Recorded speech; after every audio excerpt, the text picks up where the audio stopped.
தேனி பார்லிமெண்ட்டில் முல்லை பெரியாறில் பேபி டேம்பை பலப்படுத்தி இந்த 6 மாவட்ட விவசாயிகளை பாதுகாக்கணும். ஒன்று, திண்டுக்கல் சபரிமலை ரயில் பாதை வேணும். உசிலம்பட்டி தேனி போடிக்கு பைபாஸ் சாலை வேணும். இந்த 3 கோரிக்கை மெயினான கோரிக்கை. இதுக்கு முன்னாடி வந்தவங்க யாரும் செய்யலை. அண்ணன் தமிழ்நாடு முதல்வர் அண்ணன் தளபதி இந்தியா கூட்டணியில் மாபெரும் வெற்றியை பெற்று இந்த 3 கோரிக்கையும் தளபதி மூலிமா நாங்கள் தேனி பார்லிமெண்ட்டுக்கு நிறைவேற்றுவோம். இப்போ தேர்தலில் உங்கள் யாரா சக போட்டியாளர் நீங்கள் நினைக்கிறீங்க? அதிமுகவை அமமுகவையா? தேர்தலில் யார் போட்டி வந்தாலும் போட்டி தான்.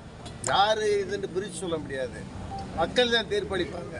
திமுக கூட்டணிக்கு அண்ணன் தளபதி செஞ்ச சாதனைக்கு நிச்சயமாக தேனி பார்லிமெண்ட்ல அதிகப்படியான வாக்கு வித்தியாசத்தில் தங்கத்தமிழ் செல்வம் வெற்றி பெறுவேன்.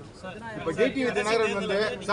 டிடிவி தினகரன் வந்து தன்னோட பரப்புரையில் 14 ஆண்டுகளுக்கு பிறகு வனவாசம் திரும்பி இருக்கேன் அப்படின்னு சொல்றாரு. அதை பத்தி என்ன கேள்வி? வனவாசம் போனவர் அப்படியே போயிருக்க வேண்டியதானே, ஏன் மீண்டும் வந்தான்னு எனக்கு தெரியல. தேர்தல் களம்ன்றது டெய்லி மக்களை பார்த்து மாண்புமிகு அமைச்சர் கூட இருக்காரு, இன்னொரு அமைச்சர் இருக்காரு, அன்னைய மாவட்ட செயலாளர் 2 பேர் இருக்காங்க. டெய்லி மக்களை பார்க்குறாங்க. பார்க்கும்போதே சில குறைகள் வருது. 15 வருஷம் கழிச்சு வந்தால் எவ்வளோ குறைகள் இருக்கும். ஸோ நான் மக்களோட டெய்லி பழகிறவேன், மக்களோட மக்களாக இருக்கிறவேன். அதை புரிஞ்சு தான் மாண்புமிகு தமிழ்நாடு முதல்வர் கழகத்துடைய தலைவரான தளபதி என்ன வேட்பாளரை களமிறக்கியிருக்காரு. உண்மையிலே தொண்டர்கள்கிட்ட மக்கள்கிட்ட அமோக வரவேற்பு இருக்கு. மாபெரும் வெற்றியை இந்த தொகுதி மக்களுடைய குறைகளை அறிந்து நான் பாடுபடுவேன். சார், இந்தியா கூட்டணியின் பிரதமர் வேட்பாளர் யாருன்னு சொல்லி தன்னுடைய ஒவ்வொரு பரப்புரையிலையும் டிடிவி தினகரன் குறிப்பிட்டு வர்றாரு. இதை பற்றி உங்களுடைய கருத்துக்கள்? இந்தியா கூட்டணி பிரதமர் வேட்பாளர் யார்? தலையிலா முண்டவன் வேற சொல்றாரு. அதாவது இந்தியா கூட்டணி ஜெயிக்க போகிறோன்றதை ஒத்துக்கிட்டாங்க அவங்க. பிஜேபிக்கு வந்து வட மாநிலங்களில் சறுக்கல் ஏற்பட்டிருக்கு. தென் மாநிலங்களில் சுத்தமாக வெற்றி பெற முடியாது. வடகிழக்கு மாநிலங்களிலே வெற்றி பெற முடியாது. டோட்டலாக வந்து இந்தியா கூட்டணி தான் மாபெரும் வெற்றியை பெறப்போகுது. நாங்கள் பிரைம் மினிஸ்டர் தேர்வு பண்ணிக்கிற எதுக்கு தினகரனுக்கு இந்த பயம்? அவர் வந்து ஒரு சீட்டு ஜெயிச்சாப்புல என்ன வேட்பாளர் பிரைம் மினிஸ்டர் தேர்வு பண்ண முடியுமா? வரனால நாங்கள் 40 சீட்டு ஜெயிக்க போகிறோம் தமிழ்நாட்டில். நாங்கள் பெருசா, அவர் பெருசா? அவர் பேச்செல்லாம் ஜஸ்ட் லைக் தட்டு விட்டுருங்க. நீங்க சொல்றீங்க ஒரு எம்பி ஜெயிச்சா யார் தேர்ந்தெடுக்கணும், ஆனா அவர் தெளிவா இருக்கல, பிரதமர் மோடி தான் அடுத்த பிரதமர் கேண்டிடேட்னு நீங்க சொல்ல முடியுமா? இந்தியா கூட்டணியில் 13 கட்சி கூட்டணி வச்சிருக்கோம். 13 கட்சி தலைவர்களும் சேர்ந்து வெற்றிக்கு பின்பு பிரதமர் வேட்பாளர் தேர்வு பண்ணணும்னு சொல்லியிருக்காங்க. மக்கள் அக்செப்ட் பண்ணிக்கிட்டாங்க. தேர்தல் முடிவுக்கு பிறகு அழகான பிரதமரை நாங்கள் தேர்வு பண்ணுவோம். நீங்கள் ஏன் கவலைப்படுறீங்க? தர்ம யுத்தம்னு சொல்லிட்டு சொல்லி ஓபிஎஸ் வந்து கொலையாளிகள்னு சொல்லிட்டு சசிகலாவையும் தினகரனையும் சொன்னார். இன்றைக்கு அவருடைய வந்து அவர் முன்னு சேர்ந்து வர்றாங்க. அந்த தர்ம யுத்தத்தில் வந்து அவங்க எடுத்ததுக்கு இப்போ வரைக்கும் அவங்க விளக்கம் சொல்லல. இந்த நிலையில் அவர் கூட அந்த நேரத்தில் வந்து கூட இருந்தவங்க இப்போ அவருடைய செயல்பாடு எந்த மாதிரி இருக்குன்னு சொல்லிருக்கீங்க? இல்லை, அவர் தர்ம யுத்தம் போனார். தினகரனையும் சசிகலாவையும் சாடினார். தினகரன் ஒரு கட்சி தொடங்கினார். ஓ பன்னீர்செல்வத்தை சாடினார்.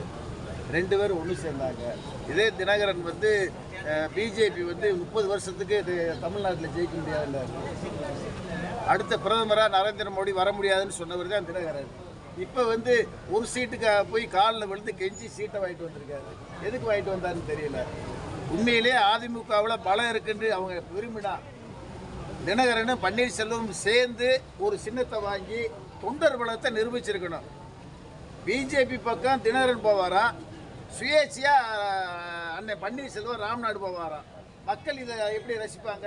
எப்படி அக்செப்ட் பண்ணுவாங்க? உங்களுக்கு என்ன பின்னணி இருக்குது? கட்சியுடைய பின்னணி இருக்குது. ஸோ ஃபெயிலியர் ஆகும். ஏதோ ஒரு ட்ராமா பண்ணுறதுக்கு வேட்பாளராக நிற்கிறாங்க.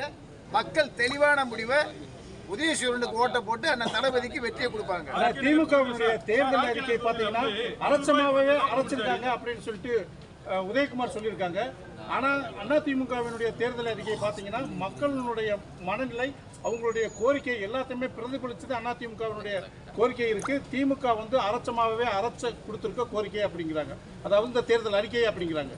காங்கிரஸ் பேரில் ஒரு பீப்பா ஆயிலுடைய விலை 100 ரூபா. ஆனால் பெட்ரோல் விற்றது 70 ரூபாய்க்கு விற்றோம். இன்னைக்கு ஒரு பீப்பாவுடைய விலை எவ்வளோன்னு கேட்டால் 70 ரூபாய் தான் விற்கிது. ஆனால் பெட்ரோல் வந்து 100 ரூபாய்க்கு விற்கிறாங்க. 10 வருஷமாக காங்கிரஸ் பெருசா பிஜேபி பெருசான்னு நீங்கள் பாருங்கள். தளபதி தேர்தல் அறிக்கையில் என்ன சொல்லியிருக்காரு? சிலிண்டர் விலை 1100 ரூபா இன்றைக்கி விற்கிது. பிஜேபி அரசால் உயர்த்தப்பட்டு 1100 விற்கிது. 500 தரேன்றாரு. 600 ரூபா மிச்சமாகுது ஒரு மாசத்துக்கு ஒரு குடும்பத்துக்கு. பெட்ரோல் டீசல் விலையை குறைக்கிறேன்றாரு. 70 60 குறைக்கிறோம்ன்றாரு. ஒரு நாளைக்கு 40 ரூபா மிச்சமாகுது.